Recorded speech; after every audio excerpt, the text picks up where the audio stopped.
প্রভু আর সহ্য করতে পারছি নাই, এইবারে তো দয়া করো।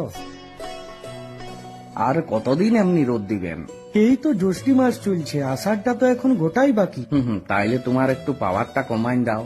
ইন্দ্রদেবের সাথে কথা বলিয়ে 2-4 দিন জলের ব্যবস্থা অন্তত করে দাও। উহার সাথে আমার মেল নাই, আর উহার টাইম এখনো শুরু হয় নাই বৎস। ইন্দ্রদেব, পবনদেব উহারা এখন অন্য জায়গায় পোস্টিং আছে। উহারা ঠিক টাইমে চলে আসবে।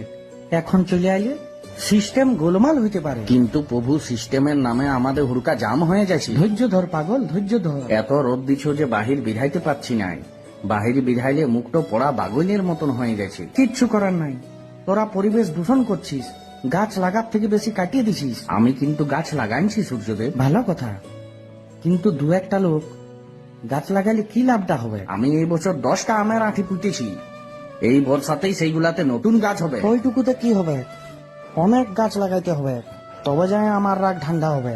মানে এখন জলের আশা নাই। হেল্প সহ্য কর, আমি এখন থাকিব, তোরা শুধু গাছ লাগায় ধ্যান দে।